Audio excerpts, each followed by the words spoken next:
Okay, I'm not sure where we're at, but Mr. Yaffe and Jason were nice enough to invite Sandra and I out to eat dinner. So we're gonna eat dinner. And then they also invited us to go see Hank Williams Sr., who's gonna be playing downtown. So it's pretty cool stuff. So anyhow, I'm gonna get Jason on the going here, and then he's gonna introduce everybody, okay? So here we go. Okay, you're on, buddy. Me what? Your job is to introduce. Oh, my beautiful, amazing, much younger than me wife, Charlie. One of my best friends in the world, Paul Yaffe. I know him, Paul Yaffe. This is my beautiful wife, much younger than me. Much younger. Yeah. Susan. We're all cradle robbers. Yeah. Smile, buddy. That boy. She's a whole lot younger than us. And there's my robbery. Okay. Well, thank you for inviting us. Thank you for having me. We're glad to be here.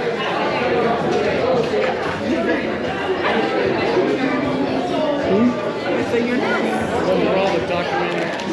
Oh, just today? Yeah, never had one. I said to him, I said, dude, I want a flavorful, nice drink. I really gave you one when you ordered I said, I ordered and ate my drink. I was like, oh, I had to do it for the...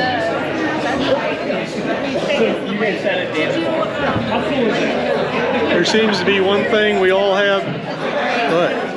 There seems to be one thing we all have in common. All of us men.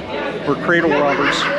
We may go around the table and explain, or everyone explain individually how they became a cradle robber. Thank you. Okay, everybody's agreed that they're going to go ahead and tell their story about how they got to be a cradle robber. I'm going to go ahead and begin with my story. Okay, I was married, and I think I was married for about 35 years, and we just grew apart and we got a divorce. And then one day this lady came into my business, and she was looking for a job in sales. And I married her.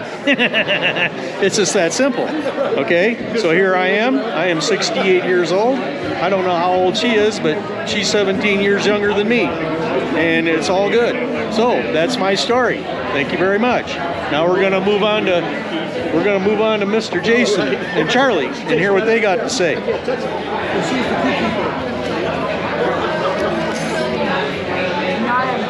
I told my story. It's your turn. Oh, for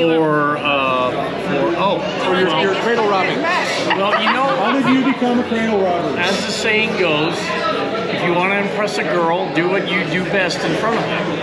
And so I built a bike with her. We built a Saloon number 10 bike that went to charity. And her and the employees from the 10 came over to spearfish every Sunday. And I was doing my damnedest to impress her. They called it man. And they called it man crafts. So I sometimes do my best work under a welding helmet. So I had her holding the exhaust as I was tacking it together, and I had her spinning stuff on the lathe, and then, I mean, what can I say? She could not resist those charms. But actually, It's like the same way we met.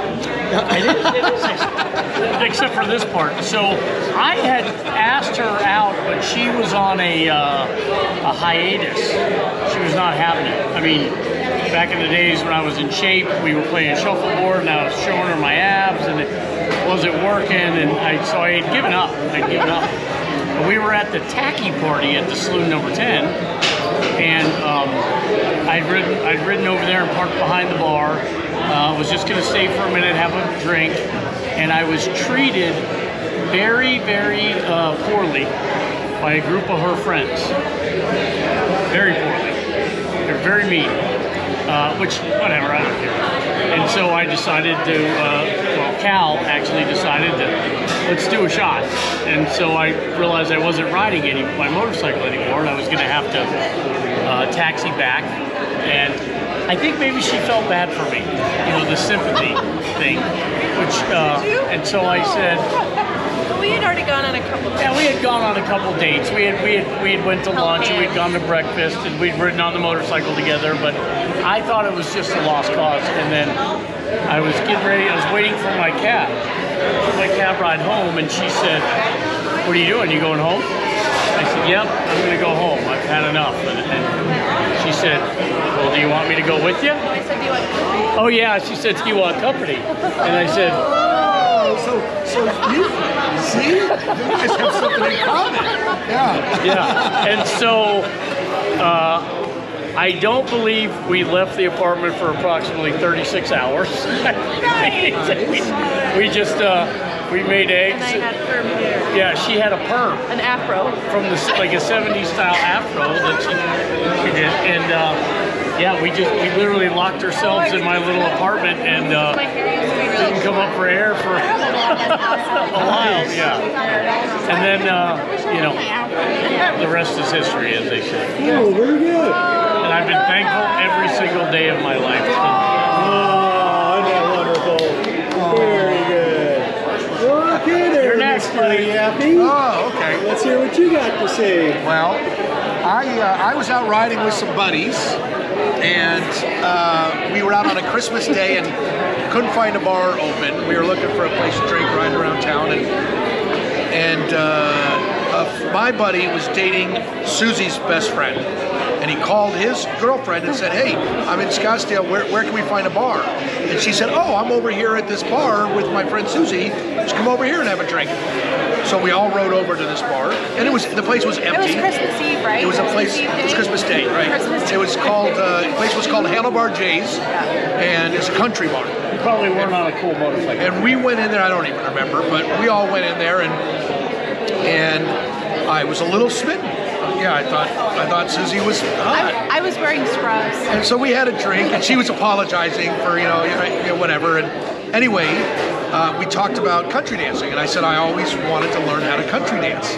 And she said, "Oh, well, that's funny. They have lessons here on Tuesday nights.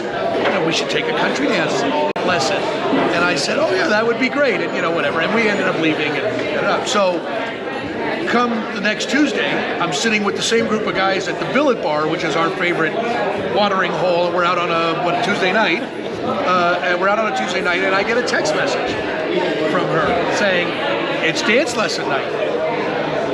And I was like, and I looked at Bama, who was his girlfriend that she was sitting with, and I was like, "You think that's her?" And he was like, "Well, who else could it be?" And I'm going. And so I went. So I got on my bike, and they all followed me because they didn't think I could dance. They said, "Oh, you can't dance." Oh. And all my boys followed me. But I went over there, and I took a country dance lesson He's with a great her, dancer. and we had a great time.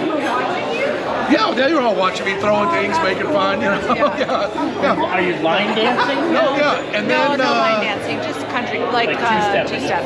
Yeah. yeah, and I wish I could say like that was it, but then after that, we ended up in the same circles a couple times, and and I think I asked her out once, but she said no. Like I asked her to a movie or something, and she said no. But then we went to a New Year's Eve party, and I was actually seeing a gal that lived here that I had met here during the rally, and she flew out to go to this New Year's Eve. We had plans to do New Year's Eve, and I saw Susie at this party, and she left. And I was like, He was with another gal. Well, it really bothered me. It really bothered me that she left. And I didn't even realize why. But at that point, I was like, why is this bothering me so much? It really bothered me that she left. So after that, after that, We've been together ever we started doing a little dating and stuff. Yeah. There you go. Never looked back. dancing. Never looked back. Wasn't that fantastic?